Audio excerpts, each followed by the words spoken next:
Bueno, estem a diumenge, dia 3 del mes de maig, estem a les 5 més, i som dins la barca groga. És la segona barca que avui de matí parteix cap a Silla del Rei, perquè avui hi ha una exposició de 250 persones, més gent que pot venir prioritàriament com cada diumenge, més voluntaris. D'uns 250 persones són de l'Hospital de Ciutadella, que no tinc mal entès. I bé, ara som conscients de les 9:15 i partirem cap a Silla. I bé, aquí el moll de llevant hi ha en Lluís, hi ha en José Barber, hi ha Maria Capa, que estan coordinant un poc els dels amors. Avui puc explicar que la darrera vegada que vaig venir el diumenge del mes d'abril han passat coses a Silla del Rei, com sempre. Entre altres coses, el dia 23 va haver la missa anglicana de Silla i l'Ajuntament presentada la plena i el mateix dia 23 va haver la signació d'un nou conveni entre l'Ajuntament de Mó i Silla del Rei.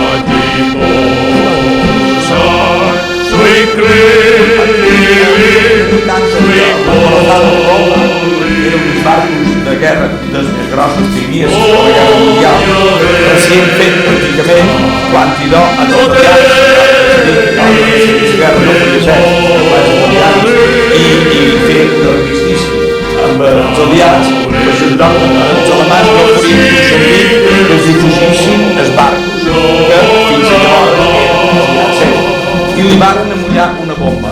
La primera bomba que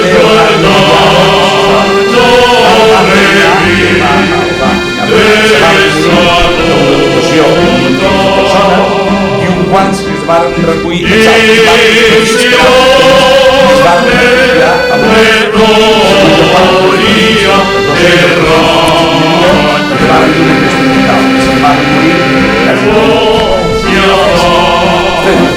i hi ha un mausoleu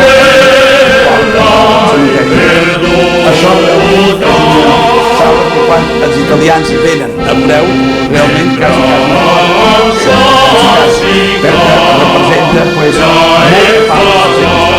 a més figura en vos el que és un hospital on de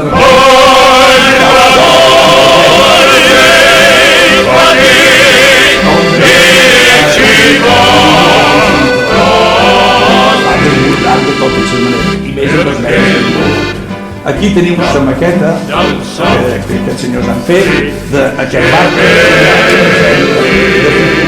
la botadura de la gent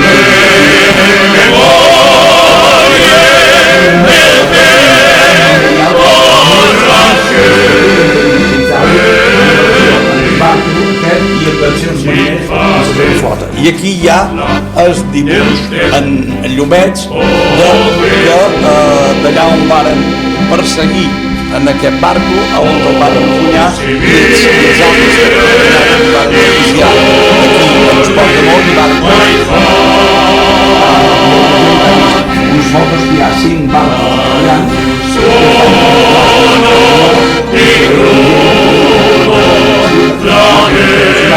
i un barc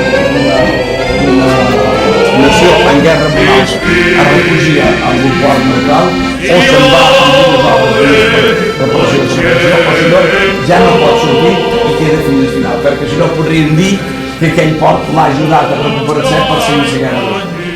Ara podem passar a l'altra sala per l'altra banda. Lo que representa sobre todo esta sala para nosotros italianos no es solamente un homenaje a nuestros padres que han perdido la vida, se murieron 1.400 personas en este movimiento, pero es también un agradecimiento a la solidaridad de los españoles, de los que se quedaron aquí por 16 meses, hubo 8 o 9 matrimonios, nacieron hijos, nacieron amistades que todavía hoy en día siguen entre los descendientes. Entonces este es un homenaje a esta solidaridad internacional, a esta solidaridad entre dos pueblos europeos que por 30 años, desde la Primera Guerra Mundial, la Guerra Civil Española y la Segunda Guerra Mundial, son ellos que siempre entre ellos se han matado y hemos hecho 60 millones de muertos en 30 años de guerra entre europeos. Esta sala representa la solidaridad entre los pueblos europeos. Eso es todo.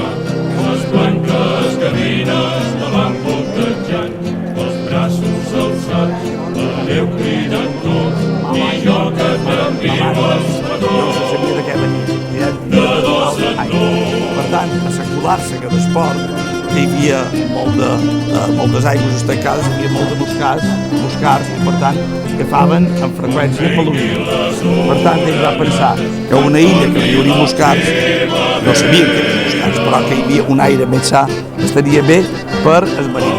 I ell va comprar silla sense tauleta, qualque cosa que mandaven, i llavors varen construir un primer hospital, molt mal fet, molt de veres, però va ser el primer hospital anglès per marinos, perquè només tenien uns barracons a Jamaica fets en lleis, però aquest va ser el primer de construcció. I els dueños de Silla, que llavors era com un lloc, van posar plets, i de vents 80 i pico d'anys després varen cobrar al final, però molt més tard, o sigui que ja no eren aquests que es devien pres. Aquest hospital va tenir un sol pis i el van mantenir fins a l'any 1758, o 56, en què hi va haver una guerra entre inglesos i francesos. Els inglesos hi van agafar una illa de devora França que es diu Belle-Île, de vora Bretanya, que nosaltres, el grup d'aquí l'any passat hi vàrem anar, i els francesos se varen quedar aquí, varen desembarcar per Ciutadella, varen fer Sant Lluís i se varen quedar a l'hospital. Llavors, els inglesos hi va haver una pau, varen tornar aquella illa en els francesos van tornar aquesta en els inglesos, varen tornar a venir aquí. I després van venir els espanyols i els francesos, que varen atacar l'any 1781 fins a gener-febrer del 1782, que varen atacar Sant Felip, Sant Antoni de Ciutadella, i mentrestant, per fer defenses i bivac, o sigui, campament contra Sant Felip, varen desmantelar això. Mobles, portes, finestres, tot això ho varen desmantelar, ho varen deixar malament. Llavors els espanyols, quan varen haver conquistat Silla dels inglesos 1782, varen volar Sant Felip, jo suposo que alguns han estat en els castells de Sant Felip, els que no hi hagin estat els hi recomano, i allò va tornar a ser espanyol. Però hi va haver una pau, amb aquesta pau va tornar a ser dels inglesos, no per lluita, sinó per una pau. Però això va durar poca estona. Ells van tornar a reconstruir l'hospital, i aquest hospital que ells havien reconstruït nou, no és de 1711, sinó que l'any 1772 l'havien reconstruït tot nou, llavors era com el veig ara. 1772 era ja dues plantes, les galeries aquestes, els dos edificis, que per cert, en aquell edifici hi havia, insistiu, hi venia el governador de Silla. El governador de Silla tenia un bon puesto allà. Ara d'aquí una estona vos bufarà aire. D'aquí a les 10 ja fa un bon aire, fa més bona estona. I el governador que estava aquí el mes d'agost de l'any 1782, quan el van avisar de que venia una flota disposta a conquistar Silla, va haver de partir de veres cap a Sant Felip i no va tenir temps ni d'endur-se'n la bodega de vins, que la tenia baix. O sigui que les coses van anar d'aquesta manera. Però aquí hi venia a passar l'estiu el governador. I aquí hi havia els directors de l'hospital. Quan va caure no l'han reconstruït. Hi ha un grup d'inglesos que han excavat tot el que veig en borda, ho han fet per ells. Això era la cuina, aquí darrere vosaltres, la cuina de l'hospital, i aquest hospital, quan en el seu moment tenia més gent, tenia 1.300 llits. 1.300 llits és més gros que l'Hospital de Sant Pau de Ciutadella de Barcelona o l'Hospital del Vall d'Hebron. Clar que no hi havia les complicacions que té un hospital. No hi havia raios X, no hi havia quiròfans, no hi havia tot això. Però 1.300 llits volia dir que havien de tenir un bon servici de menjar, un bon servici de cuina i, lògicament, també tenien morts. On enterraven els morts? Doncs enterraven a l'altra banda. Si anau en un moment donat els que vulguin a sollar, veureu un rincó i allò és el cementeri que diuen dels inglesos. El que passa que és que hi ha més enterrats allà, més que inglesos, són nord-americans. Per què? Perquè quan l'illa ja va ser espanyola, a partir de 1802, el govern espanyol a Menorca la tenia un poc abandonada. I el govern francès va demanar permís per llogar les instal·lacions quan volia conquistar Argèlia. I els barcos francesos venien de Marsella, aturaven aquí, anaven a Argèlia, i els ferits es deposaven aquí, es davallaven aquí, perquè molts no aguantaven una travessia a vela fins allà.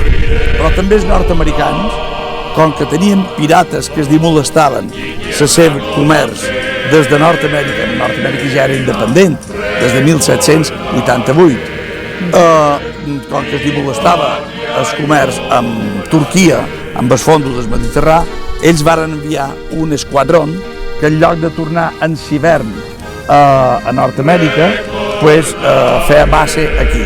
Tots vosaltres sabeu que era en Ferragut. Bueno, abans que en Ferragut fos almirant, l'esquadró d'aquest ja venia i invernava aquí. Es deia el Mediterranean Squadron, l'esquadró mediterrani. I quan hi un veu que ara varen ocupar la Líbia d'en Gaddafi i fa uns anys la van bombardejar, són estat la segona i la tercera edició. La primera edició va ser l'any 1809, on barcos nord-americans varen bombardejar Trípoli i varen posar a les ordres i van firmar la pau el Bajá d'allà, que tenia pirates que atacaven els barcos nord-americans. I els barcos nord-americans varen tenir base en aquesta illa i amor fins l'any 1940.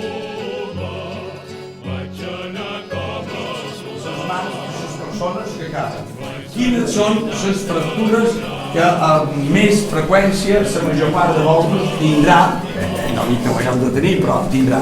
Unes si caben per terra, l'osteoporosis que si en té amb els anys, rompet-se la muñeca, és a dir, una fractura de coll. L'altra, s'omple, i l'altra rompet-se el ballador de sanca. Bueno, per allò, com que quan se rompen la muñeca, el sos se posa malament, l'han de posar ple. Avui en dia moltes coses superen, se miren a rayos X, però antes col·locaven la persona aquí, i ara també, el braç que el tingués allà, fent així, un ajudant estira, un altre mira a rayos X i un mig. Aquesta senyora s'ha oferit per estirar, perquè si estires de la mà així, cansa i fa mal. I és d'estirar des dit gros i d'aquest mig. Ho dic tot això perquè jo soc metge, soc cirurgià, i això ho he hagut de fer moltes vegades quan aquí arreglava era un altre. I se va inventar una cosa que a molt de puestos d'Espanya sempre i que li diuen caza doncellas, caza muchachas, i que ho empraven perquè quan no volien un pare que sa filla fugís, no, ses pares no, ses notes, no fugís. Bé, ses sogres sempre són ses dolentes.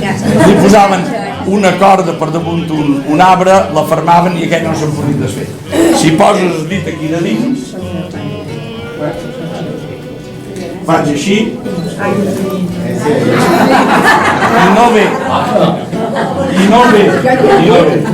Naturalment, això és un sistema espanyol que quan venen els estrangers i es dimostram queden un poc embambats, perquè el sistema nord-americà és posar els dits aquí enmig. Jo us puc assegurar que també agafa fort, però mai agafa tan fort com allò.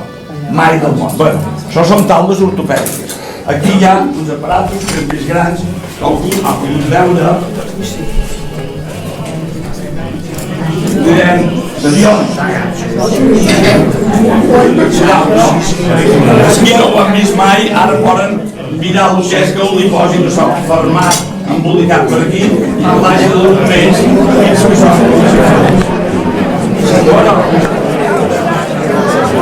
D'aquí, si serem per aquí, hi ha una espècie de calefacció que és per traslladar a la gent, ja us dic que això era un hospital naval, els nord-americans, quan tenien barcos de vela, que us he explicat antes aquí, havien de traslladar ferits d'un lloc a l'altre. Això és un dibuix a un dels seus llibres de com havien de traslladar els ferits, i això és la reconstrucció que nosaltres hem fet per traslladar-los dins el barco. Però el que és millor és aquesta cadira. Quan qualcú estava molt agitat i el havien de calmar de qualque manera, el calmaven aquí, li posaven un orinal davall, format de mans i peus, i aquesta espècie de closca pescat perquè ni hi sentís, si foret cert, ni hi vegés. Avui en dia li posen indiccions, però abans l'edició era això, corretges i formats. Ara no passava davant, passava per aquesta porta. Que has entrat aquí dins, menjar al sot, i dins hi ha més menjar. Un dels membres destinats al modest que va fer més història va ser un tal Cleghorn. Aquest home era un home que pensava i que, observant el que es dir passaven els malalts, va arribar a deduir que el que li havien ensenyat no era de bé. Com que no era de bé, va començar a fer en els que se morien de coses que pensaven que eren infeccions i que tots se pensaven que eren infeccions que se plegaven, va començar a fer autòpsies. A les èpoques en què hi havia més bona salut, se feia animals, que venien animals d'Àfrica, i també es mirava de perdonins. I fruit d'això va escriure un llibre que es deia Enfermedats i el clima de Menorca, les epidèmies de Menorca. Aquest metge es deia Cleghorn, i d'aquest llibre van fer en aquell moment 20 i pico d'edicions. Se va traduir a 7 idiomes i era el llibre més estudiat a tota Europa i a Nord-Amèrica a la segona meitat del segle XVIII, o sigui 1700 i pico. Aquest llibre nosaltres l'hem reeditat, traduït a l'espanyol, està agotat, a Ciutadella encara n'hi quedava qualcun, és molt polit, és molt guapo i es diu Cleghorn. Aquest home aquí va fer més de 1.300 autòpsies i ell, mirant el que trobava i el que havia tingut el malalt quan era viu, va arribar a la conclusió de que moltes coses que s'ensenyaven no eren de bé i va canviar la manera de pensar i de ser de la medicina. Per tant, se va convertir en un llibre que tothom l'emprava per estudiar. Encara ara se'l recorda com un llibre que va canviar la manera de fer i d'interpretar la medicina. Això és una taula d'autòpsies, allà n'hi ha una altra, i després allà hi ha una espècie de cubell o banyera que era quan volien conservar un mort un temps, el ficaven allà dins amb una substància. Tots deveu saber, si no ho recordo aquí, que Nelson, que comandava la flota inglesa, va morir a la batalla de Trafalgar. Li van pillar un tir, un francès des de dalt, i va endevinar, va fer unes hemorràgies pel pulmó i al cap d'una hora o dues se va morir. Com que ell era l'almirant, que va quedar en Collingwood, que després va venir a viure a Mó, Collingwood va ser el que va guanyar Trafalgar. Els inglesos diuen que va ser Nelson, però Nelson es va morir, que no havia acabat la batalla. Però Nelson el volien traslladar a Inglaterra. Com us imagineu que varen traslladar el cadàver de Nelson? Com ho sap? Bueno, el varen ficar dins un bocoi de vi o ron. Sí, perquè allà se va conservar bé. El problema és que les cames no li cabien. Això el varen fer a Gibraltar, se'l varen dur després a Inglaterra, el varen exposar a l'hospital de Greenwich, que no era hospital naval, sinó que era per baldats i jubilats de la marina, i després amb una espècie de processó naval se'l varen endur a la catedral de Sant Pablo, on està enterrat. El bo del cas és que els mariners seus van dir que si aquell suc havia conservat tan bé en el seu valent almirant, havia de ser bo, i s'ho varen veure ben repartit a I del cel i escoltes bé de Menorca t'arriba d'allà que tu ets a vida i del meu cor s'alimenta de la terra enfabrada i les cales i el món. Pot pensar en Salot estimada i el record d'una flor perfumada feliç vaig cantar.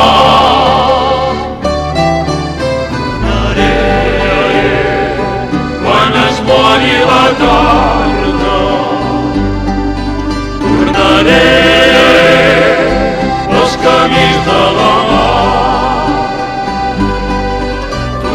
tornaré, la d'amor i esperança, a cercar la mirada encisera dels teus ulls blaus.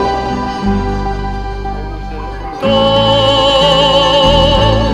també m'estimes, Tu també penses en mi, tu grans coses que amb elles tu.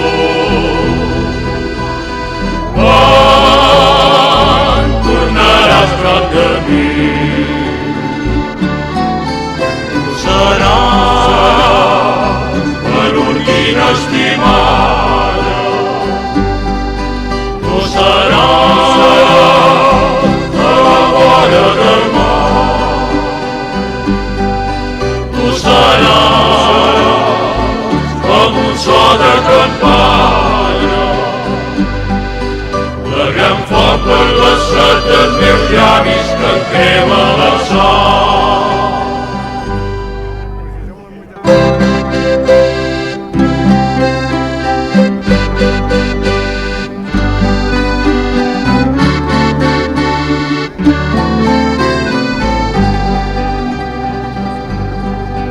Més allà veig un cel ple d'estrelles, més allà veig un arbre florit, prop de mi una dolça diada i unes mans amoroses i ardentes de sobre el meu pit. Tornaré quan la font torni clara, tornaré per sa lluna de mar, tornaré a la nit ampla i bruna,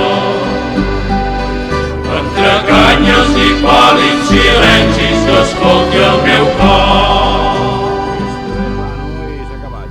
tu també m'estimes, Tu també penses en mi, tu que dius coses tan bé,